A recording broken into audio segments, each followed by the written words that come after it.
Vijana wa mkoa wa Mwanza kwa kushirikiana na kamati ya amani mkoa wa Mwanza tumefanya kongamano kubwa la kuendelea kudumisha amani na kupinga vitendo vya uvunjifu wa amani katika kipindi cha uchaguzi na baada ya uchaguzi, na kuwahimiza vijana kujitokeza kupiga kura na kuchagua viongozi wanaotaka kwa amani. Ninayo mambo machache ya kusema kuhusiana na vijana. Sisi vijana ni taifa la leo, na vijana ni nguvu kubwa ya taifa. Nipende kuwashauri vijana ya kwamba sisi kama nguvu ya taifa tusiwe nguvu ya uharibifu katika taifa letu, kwa sababu sisi ni wazazi wajao, ni familia ijayo. Sasa tutakapofanya maandamano, hatutaweza kutengeneza familia bora, hatutaweza kuilinda taifa letu. Cha msingi tuipende taifa letu, tusipelekwe na watu ambao hawaipendi taifa lao. Sisi kama vijana tunapaswa tupende nini? Taifa letu. Ukiangalia takwimu ya mataifa mengi ambayo yameharibu amani, uchumi wao haupo tena kama walivyokuwa zamani. Tutaangalia mataifa tu ya jirani, tutaona kama taifa kama la Kongo, tangu wameanza namna ya kuvurugana, leo hawana yale maendeleo kama ya awali. Utaangalia mashariki mwa Kongo kama Kitona kule, watu wanaishi maisha ya shida kwa sababu wameharibu amani. Leo inawezekana vijana wa kule wangekuwa na maisha fulani ya uchumi, lakini pia wangekuwa wametimiza zile ndoto zao. Mtu mmoja ananukua anasema, maisha ya mtu ni mafupi anaposhindwa kuishi kwenye kusudi lake.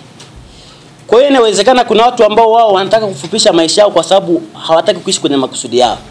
Na sisi kama vijana, kwa sababu tuna makusudi ya future zetu, kwa hiyo tuna imani tutaendelea kudumisha amani ili kufikia makusudi yetu na malengo yetu ambayo tunayo. Sikubaliani kwamba sisi ni vijana wa kesho.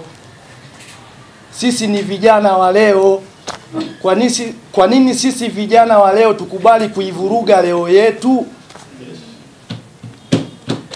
Je, ni kweli? Je, ni kweli yule mtu anaosema kwamba tarehe ya uchaguzi tutoke twende tukaandamane, kwa lipi ambalo ameshatufanyia sisi mpaka tumtii?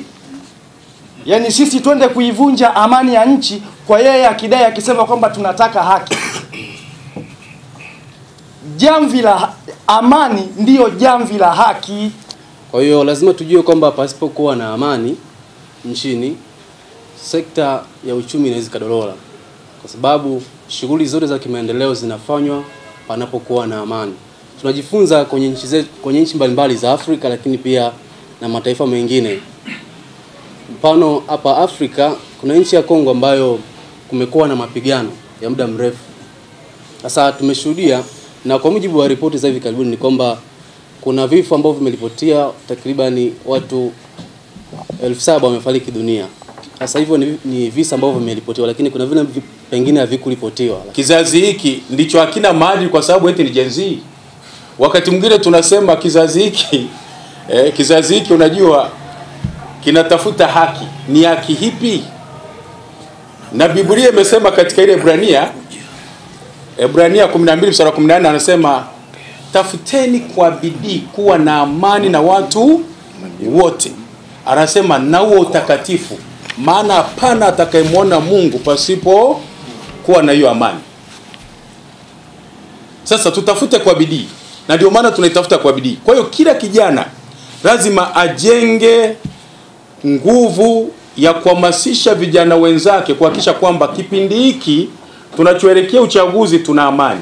Katiba hii tuliokuwa nayo, rais ana madaraka makubwa kwa mujibu wa katiba, na ndio katiba yetu tuliokuwa nayo ambayo ni lazima tuikubali kwa sababu ndio sheria. Rais ana mamlaka ya kukwambia, Ali, chukueni Ali, wekeni ndani detention. Asitoke ndani, atembee mita 20 tu na utakaa mita 20 bila kwenda mahakamani, aidha ukae gerezani au ukae nyumbani kwako. Tumeona wakati wa Mwalimu Nyerere, kuna mtu mmoja Balozi Christopher Kasanga Tumbo. Mwalimu Nyerere alisema huyu awekwe detention nyumbani kwake, atembee mita 50 tu. Na alikaa. Akaja Mzee Mwinyi akamsahau. Mpaka alipokuja Mzee Mkapa ndo sasa, bwana kuna mzee mmoja aliweka detention, ndo akamtoa kwamba haya sasa uko huru. Haya nakuuliza wewe unaekaa Sunya Kamongo kusunya kahoja, uje uwekwe detention na rais mpaka uje ukumbukwe wewe utoke mwaka gani? Kwa hiyo madaraka anayo. Sasa wakati unazungumza kukosoa mtu kama huyu, unahitaji kutumia nini? Ana watu pia ambao hawezi kukubali kuona rais anadhalilishwa au akakaa kimya. Haiwezekani jambo kama hilo pahala popote. Hata wewe umekaa na mama yako mzazi ukaona anatukana wakati wewe umekaa, haiwezekani. Kwa hiyo tujaribuni kutumia busara. Hiyo siku ya kupiga kura, vijana wangu, naomba mjitokeze mpige kura. Na msikilize matangazo na maelekezo ya RPC. Kama anasema pigeni rudi nyumbani, naomba mrudi nyumbani.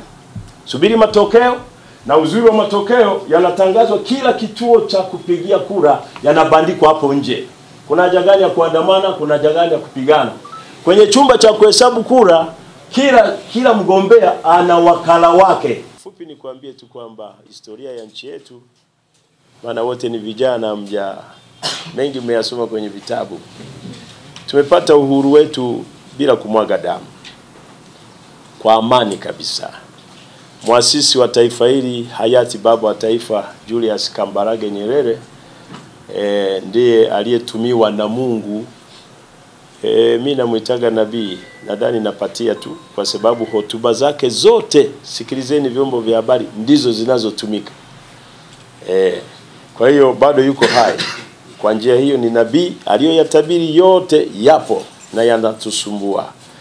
Kwa hiyo yeye kwa vikao na UN na mkoloni wamekaa vikao vingi sana mpaka kufikia kupata uhuru wetu, na alipokuwa amefanikiwa kwa msaada wa Mungu tukapata uhuru wetu ile tarehe 9 mwezi wa 1261. Bendera ya mkoloni ikashushwa, bendera yetu ikapandishwa Tanganyika. Ni heshima kubwa Mungu alitupa kumtumia huyo baba wa taifa, na hajaomba tumuite baba wa taifa. Sisi ndio tumeona tumpe hicho cheo na thamani hiyo. Kufikiria jambo unalolifanya ni kuangalia matokeo ya mwisho ya jambo hilo. Unalolifanya lina matokeo gani? Ukilifanya hili, matokeo yake yatakuwa yapi? Fa inkana khaira, ikiwa ni khairi famdhi, basi liendee jambo hilo. Wa inkana sharra, ikiwa jambo hilo lina shari, basi fanta, achana nalo, usiliendee jambo hilo. Nataka niwaambie, kuna mahali pa kuangalia faida na hasara katika maamuzi unayoyachukua. Twendeni tukapige kura kwa sababu ni jambo la faida. Twendeni tukachague viongozi kwa sababu ni jambo la faida.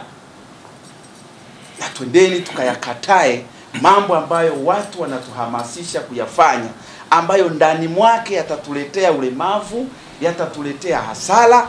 Tutaona wazazi wetu wakilia na sisi tunalia, hatuna namna ya kufanya tena. Sema kwamba tusitake kuingiza maneno yasiyokuwa na faida kwenye masikio yetu. Lakini pia cha pili, tusitake kupokea chochote au kupokea ushauri wowote kwa ajili ya kuvuruga amani hii iliyopo na iliyodumu takriban kwa miongo kadhaa. Kwa sababu nikiwa kama kijana nimekaa pia na wazee na nikafuatilia historia, na wazee wangu pia viongozi wangu wamesema amani ilikuwepo ni muda mrefu sana. Hivyo tusije tukaivuruga amani kwa vitu vya kipuuzi. Taifa letu amani ndio kila kitu. Hata familia ikikosa amani, kuna namna tunarudi nyuma kiuchumi, hata maendeleo hata kuwepo. Baba na mama wakigombana, hata watoto tunakosa amani. Ndivyo ilivyo hata sisi vijana tunatakiwa tuwe kipaumbele kuhakikisha amani inakuwepo kwenye taifa letu. Maana sisi ndio vijana wenye nguvu. Neno la Mungu linasema kwamba tunaangamia kwa kukosa maarifa. Sisi vijana tusiwe kwenye hilo kundi la kuangamia kwa kukosa maarifa.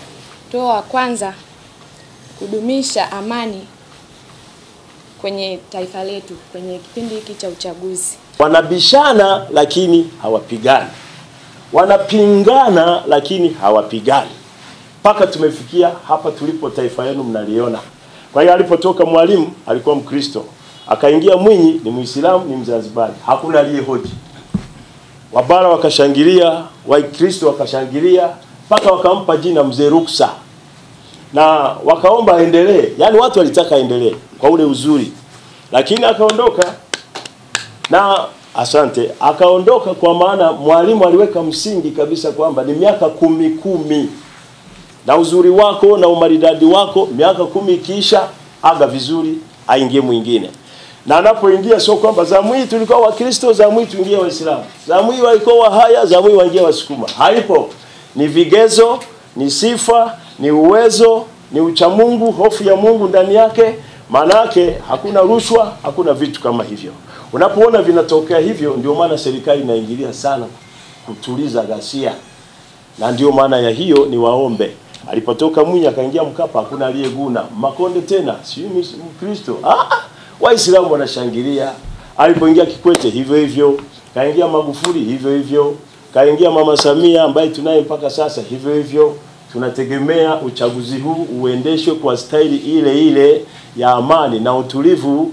Watu wanafanya mikutano ya kampeni, amani ipo, lakini vyombo vipo pia kwa watu wachache watakaoinuka kuwa watu kuonyesha ubaya na kuchafua hali ya hewa na kuleta viashiria vya uvunjifu wa amani. Hatuwezi kubweteka wafanye waharibu lulu kama hiyo na tunu tuliopewa na Mwenyezi Mungu.